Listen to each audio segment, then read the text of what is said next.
Klej do rzęs to produkt, bez którego praca każdej stylistki byłaby niemożliwa. Jak z nim pracować i jak go polubić? Tego dowiecie się już w dzisiejszym odcinku. Nazywam się Klaudia Kawińska i jestem instruktorem poszlaszy z Łodzi. Ostatnio zgłaszałyście prośby o odcinek dotyczący kleju, a więc jest. Dzisiaj opowiem Wam, dlaczego warto przy pracy jest mieć 2 rodzaje kleju, jak współpracować z klejem, kiedy on nie chce z nami współpracować i jak radzić sobie z nim w codziennej pracy. Jesteście ciekawe? Zostańcie ze mną.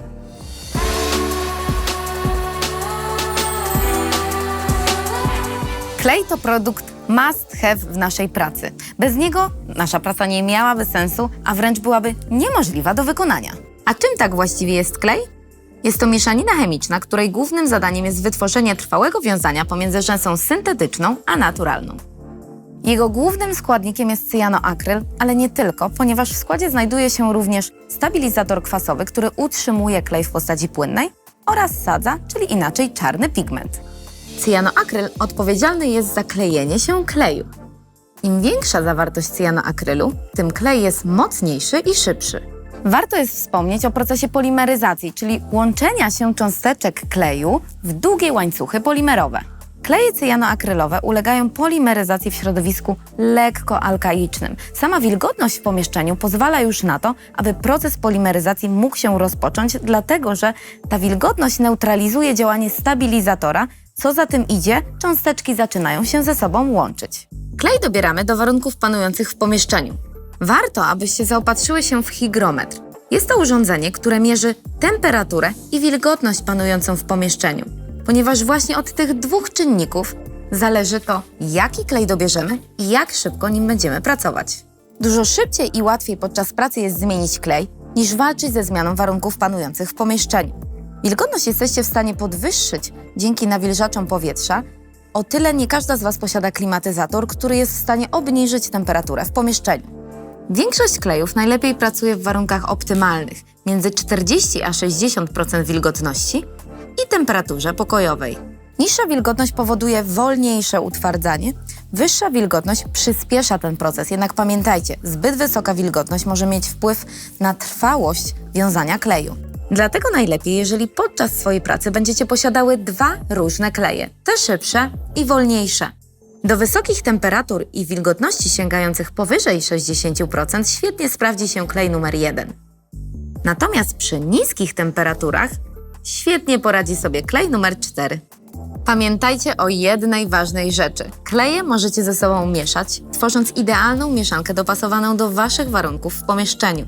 Wystarczy wylać kroplę kleju numer 1, następnie dodać do niego kroplę numer 4 i wymieszać przy pomocy wykałaczki. Przy zakupie kleju otrzymujecie go w specjalnym woreczku strunowym, w którym nie ma dostępu do światła i wilgoci, ponieważ w środku znajdują się granulki, które ją pochłaniają. Po wykonanej pracy wystarczy szczelnie go dokręcić i włożyć do woreczka. Ale co zrobić, kiedy woreczek zginie? Nie martwcie się, wystarczy słoik, do którego wsypujemy ryż, wkładamy klej, zamykamy i gotowe. Spełnia on dokładnie takie same funkcje jak woreczek, z jednym małym ale. Pamiętajcie, aby schować go do szafki, w której nie ma dostępu do światła. Jak z nim pracować? Przed użyciem każdy klej należy wymieszać, ponieważ część składników osiada na dnie buteleczki pod wpływem grawitacji. Klej odkręcamy w pozycji poziomej dla bezpieczeństwa. Następnie zakrywamy główkę kleju przy pomocy rękawiczki, palca bądź wacika bezpyłowego. Przekręcamy klej w dół i mieszamy około 30 sekund. Usuwamy palec, przekręcamy klej i widzimy, jak zaczyna samoistnie wypływać z buteleczki. Pamiętajcie o tym, aby nie naciskać buteleczki z klejem, a przynajmniej starajcie się tego nie robić. Naciskając buteleczkę, klej wypłynie, ale również zaciągnie powietrze do środka. A jak wiemy, częsty dostęp powietrza powoduje szybsze psucie się kleju. Co ile wymieniać klej na nowy? To wszystko zależy od tego, jak często pracujecie. Otóż, jeżeli posiadacie w tygodniu tylko kilka klientek, klej wymieniamy raz na 3 miesiące. Natomiast jeżeli tych klientek macie kilka dziennie, czyli kilkanaście w całym tygodniu, to wtedy klej należy wymieniać raz na miesiąc. Jak moczyć rzęsę w kleju? To wszystko zależy od techniki, jaką pracujecie.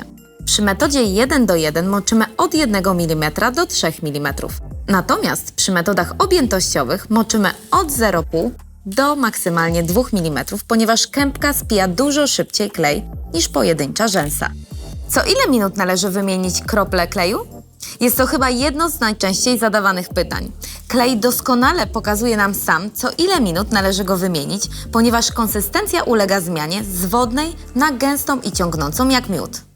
Gaszenie kleju. Nie wiem, czy kiedykolwiek słyszałyście coś na ten temat, ale jest to czynność, którą wykonujemy przed nałożeniem kolejnej kropli kleju na podstawkę. Jeżeli posiadamy już kilka kropel kleju, który nie nadaje się do pracy, a obok niego wylewamy kolejną kroplę, musimy mieć świadomość, że stare krople nadal wydzierają opary i przyspieszają starzenie się naszej świeżej kropli. Co za tym idzie, nasza nowa kropla kleju nie wystarczy na 20 minut pracy, tylko na około 10. Dlatego starą kroplę kleju należy ugasić, wylewając na nią kroplę wody bądź soli fizjologicznej, która momentalnie zetnie i zakończy proces polimeryzacji, dzięki czemu nasza nowa kropla kleju może cieszyć się dłużej swoją świeżością.